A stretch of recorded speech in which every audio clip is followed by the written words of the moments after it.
E conforme eu fui andando, Deus foi colocando no meu coração isso. Não importa a opinião dos outros, sou eu que defino quem você é. Essa viagem que a gente fez, e que aconteceu exatamente o que eu achei que ia acontecer. Onde eu fui como convidada, então eu estava numa situação, imagina, você está indo para casa de uma pessoa em que o local é dela, o território é dela, tudo que você está vivendo ali está sendo dependendo daquela pessoa, então você está numa condição de dependência social dentro daquele contexto. Em outro momento, eu teria ficado completamente abalada com a forma que essa amiga estava me tratando. Só que meu lado espiritual estava tão fortalecido, minha conexão com Deus estava tão fortalecida, que no momento em que a gente estava numa cachoeira, em que eu fui deixada separada do grupo, eu comecei a conversar com Deus e ele começou a colocar no meu coração, e é aí o que eu falo. Quando você está desprendido da questão da religiosidade, quando você para de depender, de ter que estar dentro de uma igreja, ou ter que ter um pastor ou um padre para que você fale com Deus, não que isso seja ruim.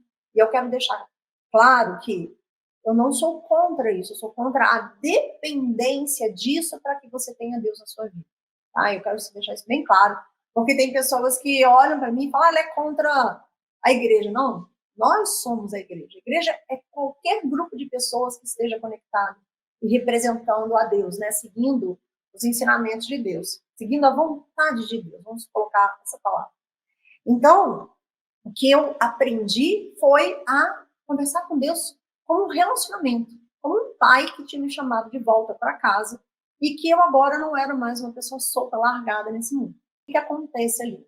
Quando eu me vi naquela situação em que o que eu acreditava, quer dizer, a perna material, vamos dizer, intelectual, emocional, estava sendo desafiada, porque eu estava na... Cara, é tão visível isso, tão louco isso, porque agora é tão claro para mim, e antes, quando você está dentro do problema, você não sente isso, você não enxerga isso.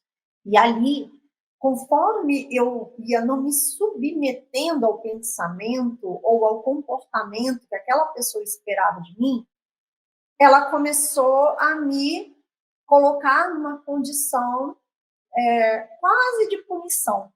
E nesse momento em que esse grupo se afastou e eu fiquei sozinha, andando no meio da natureza, e aí eu falo que a natureza é a sua referência do que está em equilíbrio e o que não está, Deus começou a falar dentro de mim. E é um falar dentro de mim, que eu já expliquei isso para algumas pessoas, não é aquele falar que a gente vê nas histórias bíblicas, que vem aquela voz e fala com você. Na maior parte das vezes não é assim. Eu vivi as duas experiências, já contei isso aqui em vários momentos, que eu ouvi audível e foi isso que virou a minha vida do avesso, mas isso aconteceu uma vez só, onde tudo começou. E depois disso eu nunca mais ouvi a voz audível mesmo, como se tivesse alguém na minha cozinha falando comigo. O que eu ouço dentro do meu coração, é uma certeza. É algo que você sente como se fosse absurdo. Por exemplo, se eu chego para vocês e falo, isto é um copo de água. Vocês olham para esse copo de água e falam, claro, é óbvio. É óbvio, é uma certeza absoluta que isso é um copo d'água. E essa a sensação quando Deus fala com você, que você está conectado a Ele, Ele fala com você.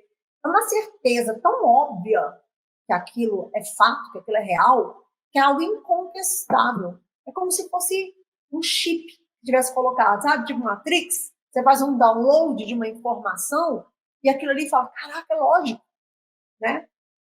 É lógico.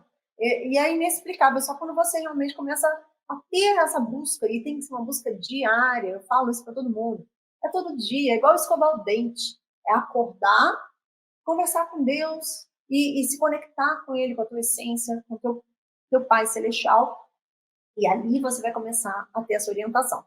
Mas eu vou chegar no final da história agora.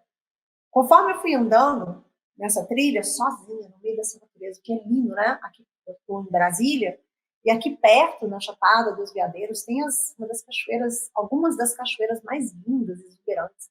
E essa cachoeira em especial é a Cachoeira do Paraíso. Olha que nome lindo.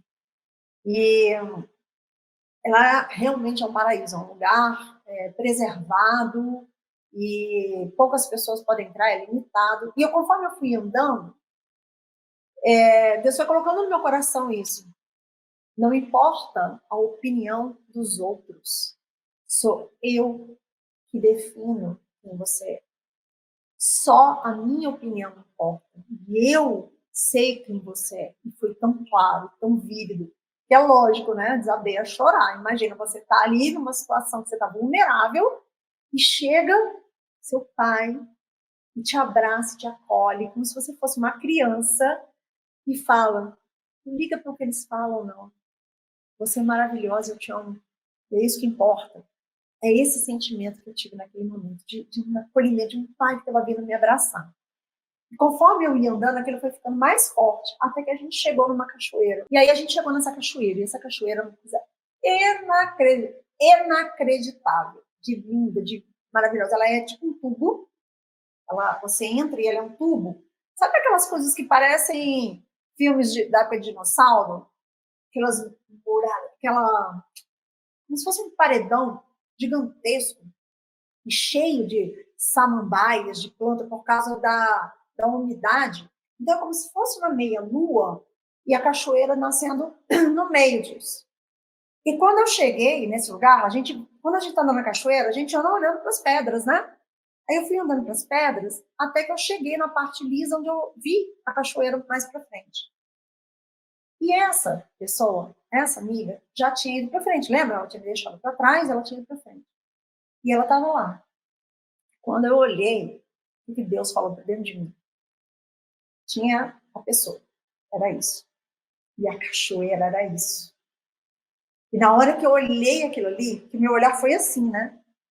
De baixo para cima. E na hora que eu olhei, ele falou, tá vendo o tamanho das pessoas que você dá ouvidos para a opinião delas? Agora olha o meu tamanho. Você entende? E aí, ali foi tipo, caraca, caiu a ficha. E foi uma cura, foi uma libertação tão violenta que a partir daquele momento eu não consegui mais ter contato com essa menina. Olha que louco.